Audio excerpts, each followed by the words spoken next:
The man took a chew of tobacco and proceeded to start a new amber beard. Also his moist breath quickly powdered with white his mustache, eyebrows, and lashes. There did not seem to be so many springs on the left fork of the Henderson, and for half an hour the man saw no signs of any. And then it happened.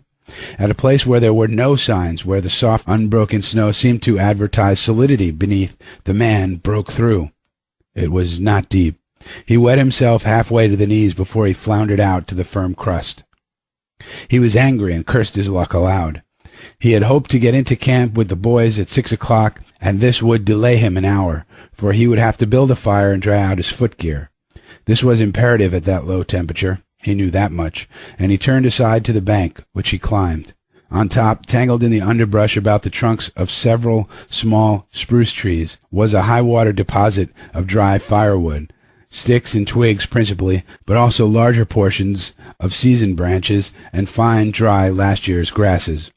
He threw down several large pieces on top of the snow. This served for a foundation and prevented the young flame from drowning itself in the snow it otherwise would melt. The flame he got by touching a match to a small shred of birch bark that he took from his pocket. This burned even more readily than paper. Placing it on the foundation, he fed the young flame with wisps of dry grass and with the tiniest dry twigs. He worked slowly and carefully, keenly aware of his danger.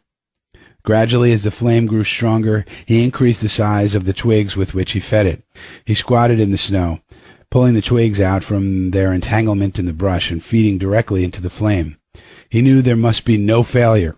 When it is 75 below zero, a man must not fail in his first attempt to build a fire. That is, if his feet are wet. If his feet are dry and he fails, he can run along the trail for half a mile and restore his circulation. But the circulation of wet and freezing feet cannot be restored by running when it is 75 below. No matter how fast he runs, the wet feet will freeze the harder. All this the man knew. The old-timer on Sulphur Creek had told him about it the previous fall, and now he was appreciating the advice. Already all sensation had gone out of his feet.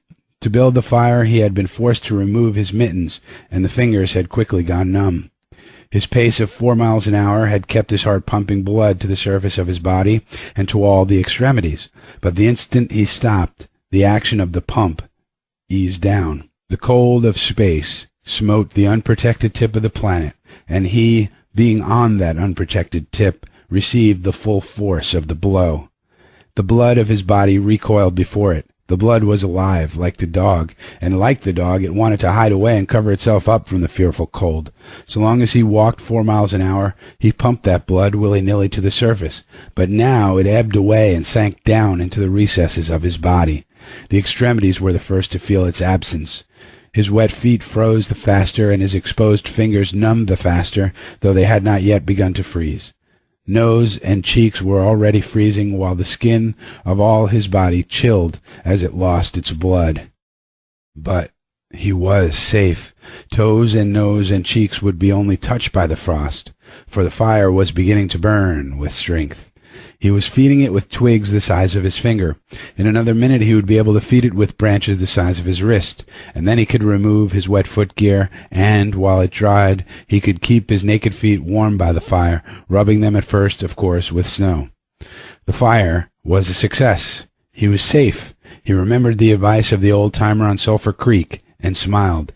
The old-timer had been very serious in laying down the law that no man must travel alone in the Klondike after 50 below. Well, here he was.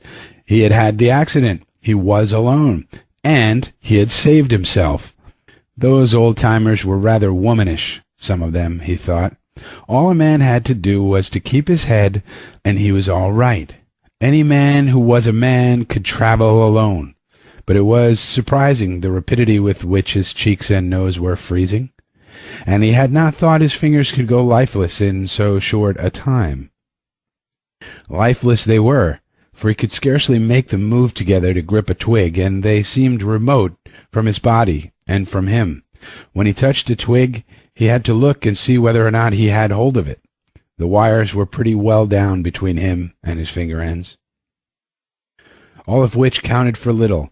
There was the fire, snapping and crackling and promising life with every dancing flame, and he started to untie his moccasins. They were coated with ice. The thick German socks were like sheaths of iron halfway to his knees, and the moccasin strings were like rods of steel, all twisted and knotted as if by some conflagration. For a moment he tugged with his numb fingers, then, realizing the folly of it, he drew his sheath knife. But before he could cut the strings, it happened. It was his own fault, or rather his mistake. He should not have built the fire under the spruce tree. He should have built it in the open. But it had been easier to pull the twigs from the brush and drop them directly on the fire.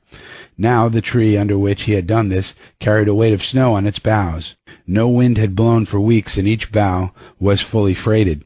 Each time he had pulled a twig, he had communicated a slight agitation to the tree. An imperceptible agitation, so far as he was concerned, but an agitation sufficient to bring about the disaster. High up in the tree, one bough capsized its load of snow. This fell on the boughs beneath, capsizing them. This process continued, spreading out and involving the whole tree. It grew like an avalanche, and it descended without warning upon the man and the fire was blotted out. Where it had burned was a mantle of fresh and disordered snow. The man was shocked. It was as though he had just heard his own sentence of death. For a moment he sat and stared at the spot where the fire had been.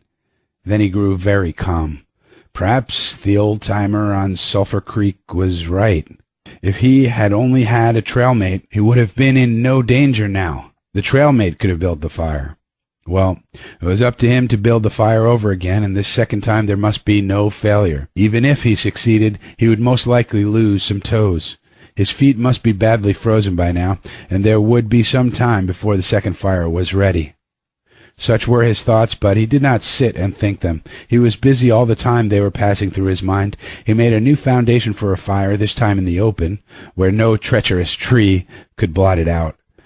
Next he gathered dry grasses and tiny twigs from the high-water flotsam. He could not bring his fingers together to pull them out, but he was able to gather them by the handful. In this way he got many rotten twigs and bits of green moss that were undesirable, but it was the best he could do.